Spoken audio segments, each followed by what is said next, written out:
Well, good evening, everybody.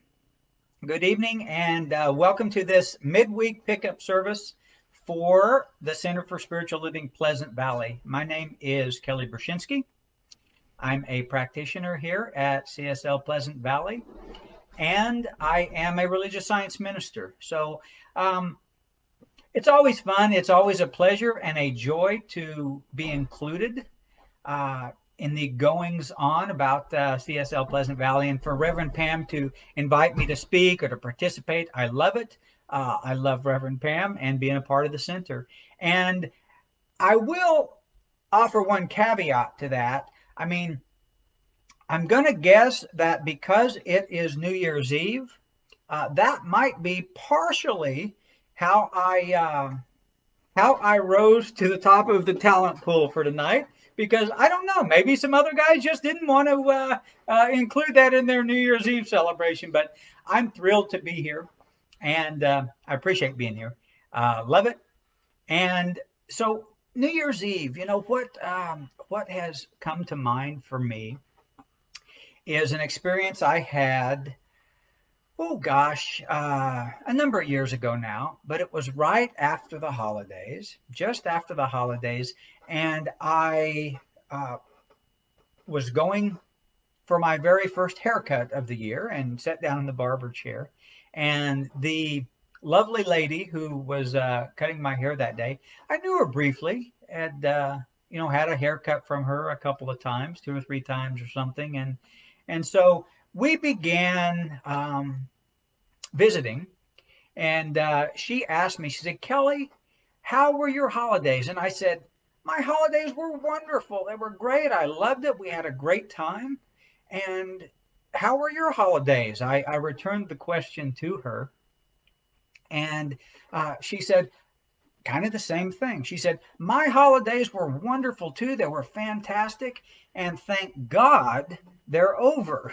And I got a little kick out of that comment because now I suspect, looking back on it, she was saying, wow, it was kind of like a wind sprint. And I'm glad that, the process of out trying to find the perfect gift and running from store to store is over.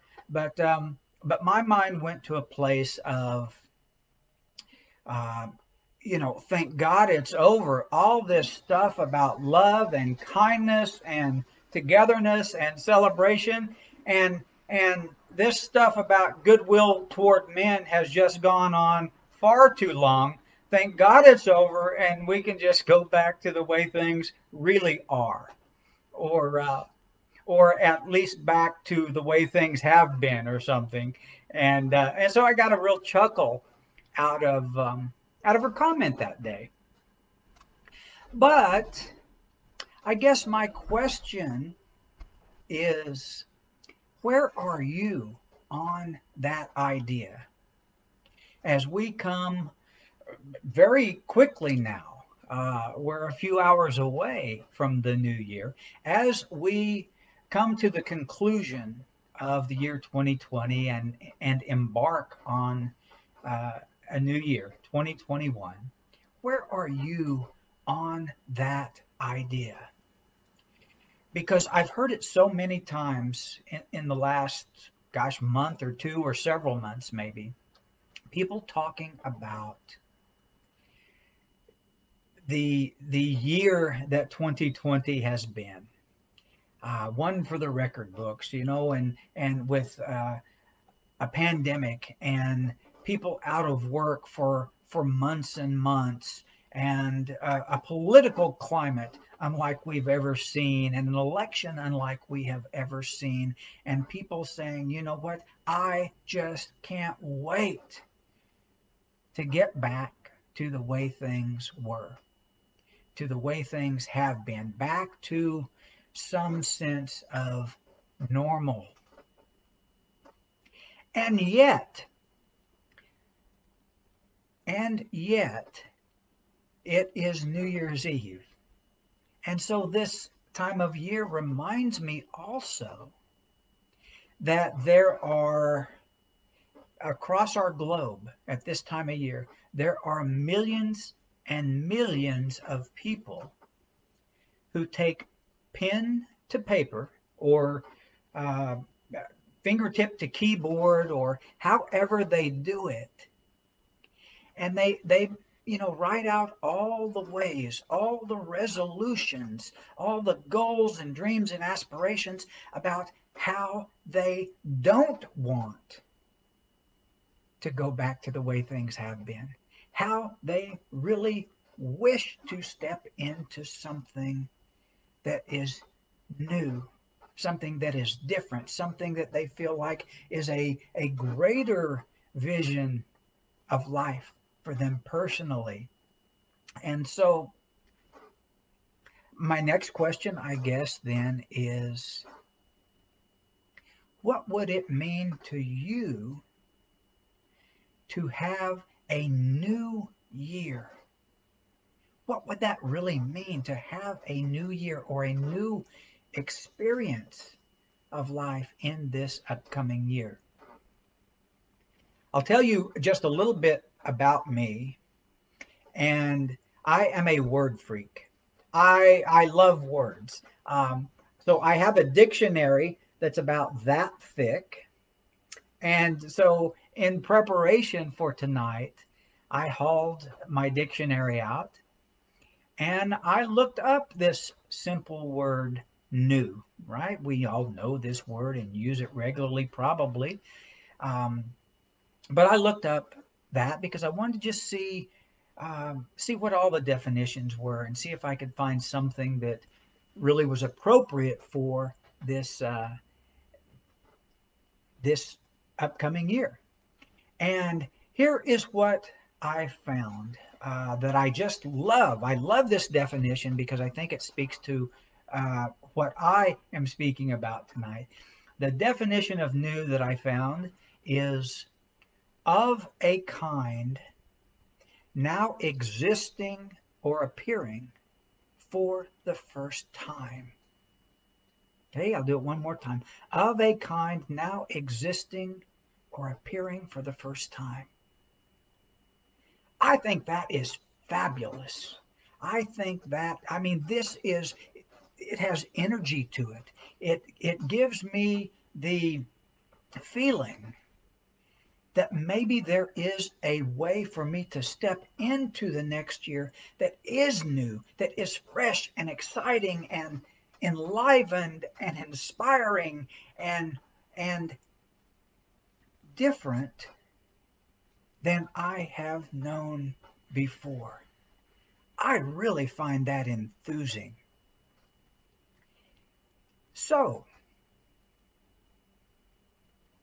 in your experience,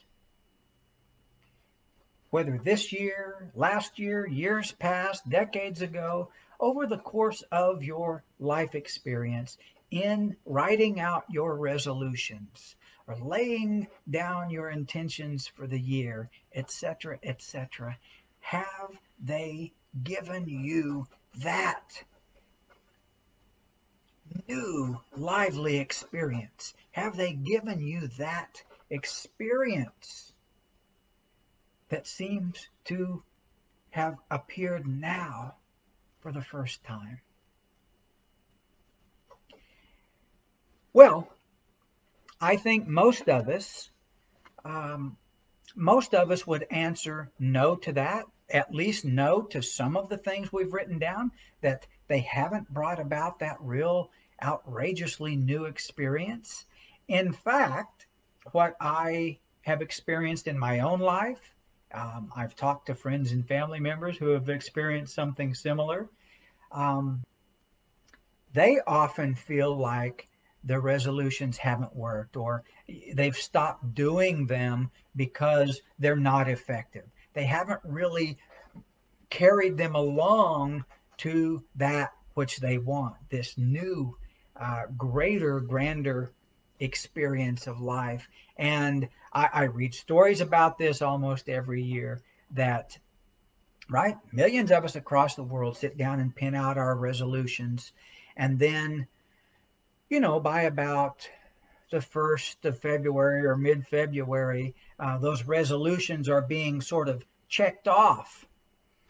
not because they've been achieved, but because we have resigned ourselves to the idea that I'm not going to achieve them anyway. I'm really not moving in that new direction or having that new experience.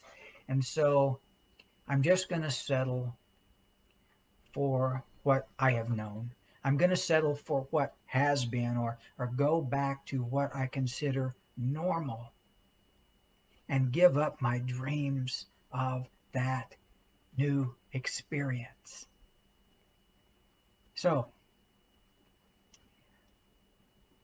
I'm going to guess that if many of you have had that similar experience with setting down New Year's resolutions, and they've really not taken you where you want to go. My guess is that we need to come up with something other than what we've done. In other words, I don't think what is required is like new or more or greater resolutions. I think rather than a New Year's resolution, what we need is a New Year's revolution. That's with REV, right? A New Year's revolution. This idea gives me the very notion of a revolution is radical. It means that something can be absolutely different, radically different than I have ever experienced before. Now, you'll be glad to know that I still had my dictionary out, and so I thumbed through the pages and I looked up the word revolution, and and this is inspiring to me. So this is a little lengthy, so I'll definitely read this definition a couple of times. But here is what I came up with as a definition for the word revolution. A revolution is an overthrow or a repudiation and thorough replacement of an established system of government by the people governed. Let me read it one more time. A revolution is an overthrow or repudiation and thorough replacement of an established system of government by the people governed. Wow, that sounds political or something, right? Well, I guess in this form, this is really like a coup or something. Now, please understand, don't click the little red X or the little red circle on the upper part of your screen, because we are not going into a full-on political diatribe or anything like that. But I love this definition in this conversation tonight, because I think it explains so clearly where resolutions fail us.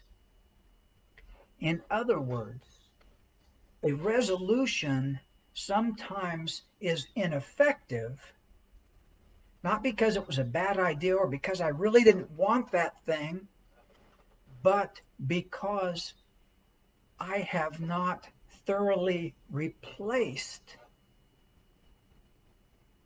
the established system of government. Now, that means I have not replaced the system that is governing my life experience. I think this is a big topic and a big conversation, and it's very exciting to me. So, my question now becomes, by what are you governed? What is responsible? What is governing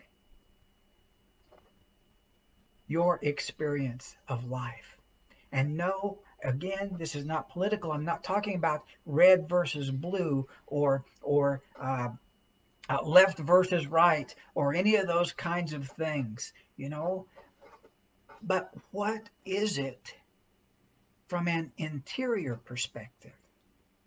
What is it within that governs you and your experience of life? I think that's a fabulous question. And so, what I'm talking about now is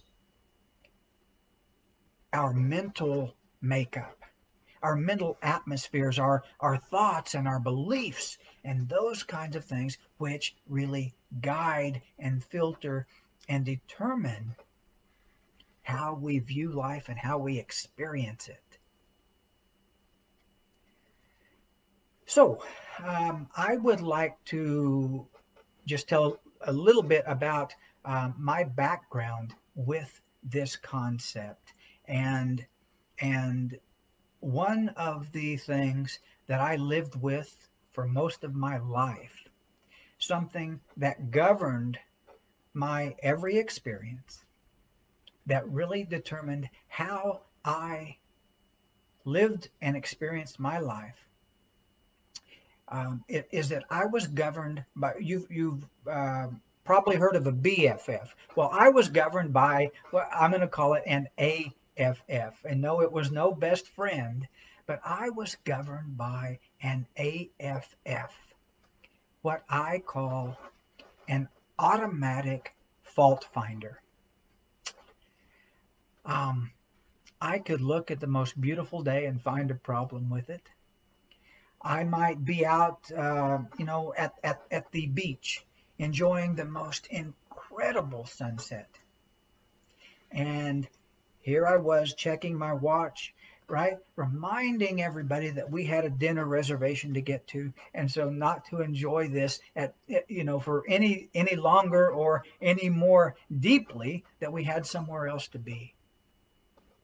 Or, maybe coming home to at the end of the day, coming home and my partner having dinner prepared and ready, and maybe using a new recipe. And so I try, eating dinner and thinking, this is good, but do you know how it would be really good? That thing where I have to one up this recipe even from someone who just made dinner for me at the end of a day when I came home from work. And so I became very good at that craft. Automatic, right? Finding fault. And yet, what I have come to understand is that I can overthrow that governing principle. I can repudiate that automatic fault finder and replace it with something that allows me a greater experience. And so for me, I had to uninstall the fault finder and download a new app, right? Get rid of the AFF and download a new app, an APP, which is my automatic perfection perceiver, right?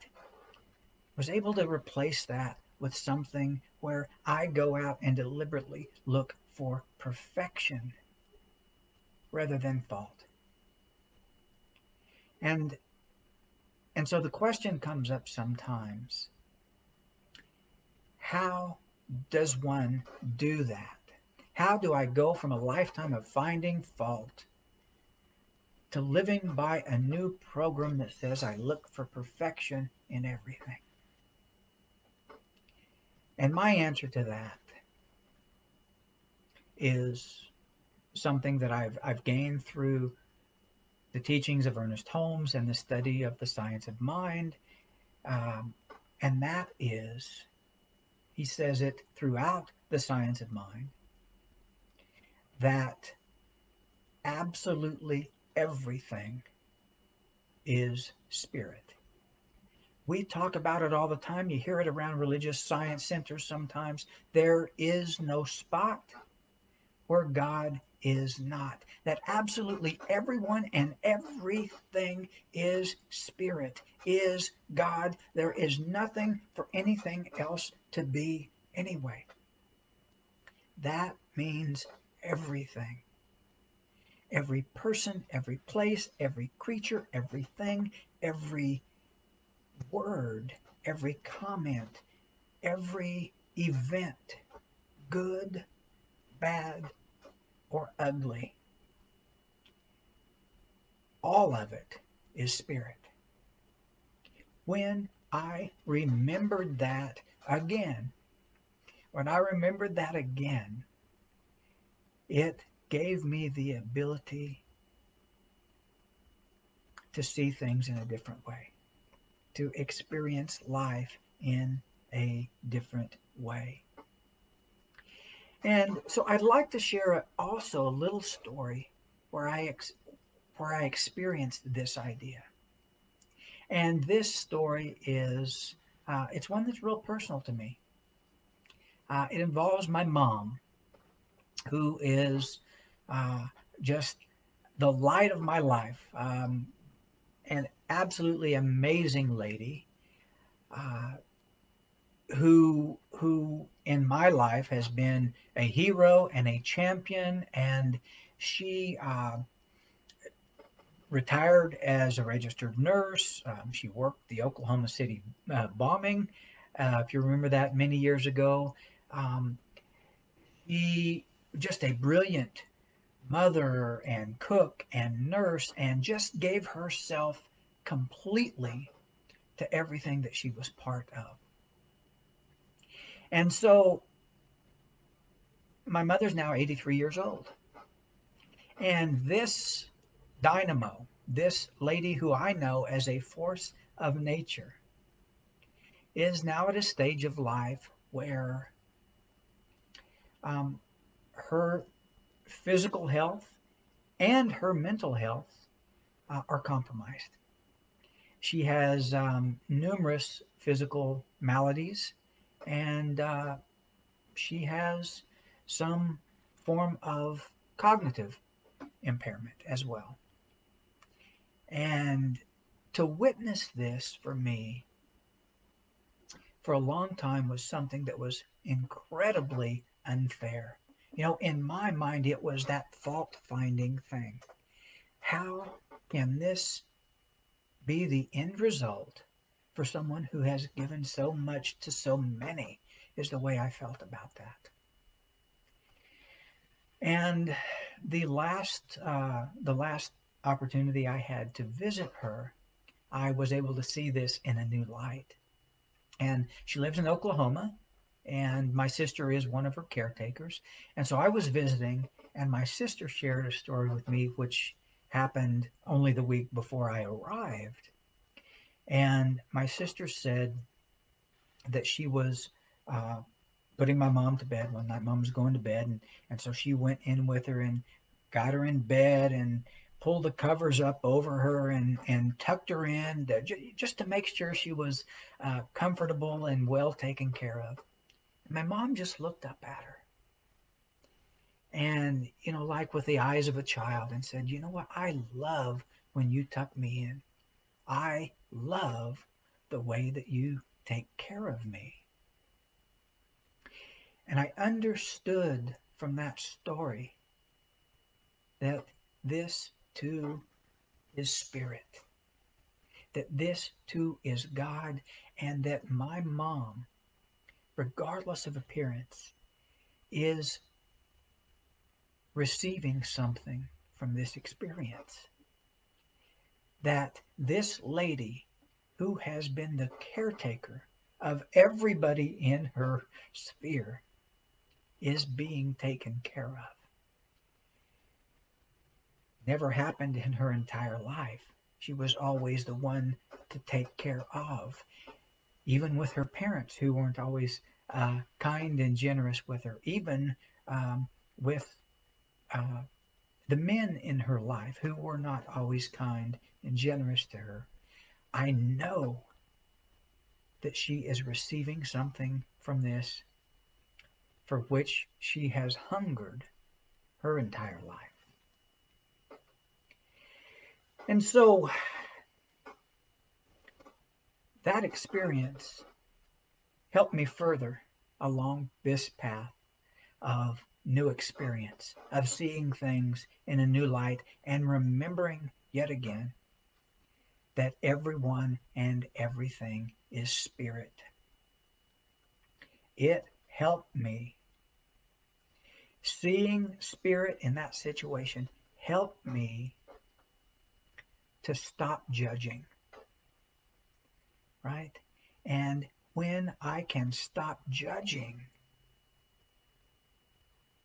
I get out of resistance, right? That old saying about what I resist persists. When I stop judging and see spirit in everything, I free myself to have a new experience. I become that space in which something is allowed to change, in which I can have a brand new experience of life, a brand new year, and one that is so lively and so incredible and so inspiring that it will seem to have appeared for the very first time. So my wish for you and your family, for me and mine, is that we have a 2021 filled with exciting changes, and changes that are much bigger than simply the date on a calendar. So I'm going to close this tonight with a affirmative prayer, spiritual mind treatment. And so wherever you are, if you are comfortable doing so and you want to close your eyes, please do that with me. If you happen to be catching this as you're barreling down the 101, please don't close your eyes. But here goes. So what I know in this moment is that there is only spirit. There is absolutely nothing other than that. Everyone, everything, every moment, every breath, every word, all spirit. And so that includes me. I know that I and everyone within the sound of my voice is pure spirit. And so what I declare, what I expect, is a 2021 filled with vibrant, lively, beautiful, wonderful experiences, experiences that are so incredible and so fresh that I know I have entered new territory. This is what I know for myself and for everyone within the sound of my voice. And this idea of newness and aliveness and becoming something more than I have ever been just fills my heart and mind and soul with gratitude, with joy and gratitude. And in that space of gratitude, I simply release my word as law, knowing that this is the new order of my life. Simply release my word, knowing it is true by affirming, and so it is. And so it is.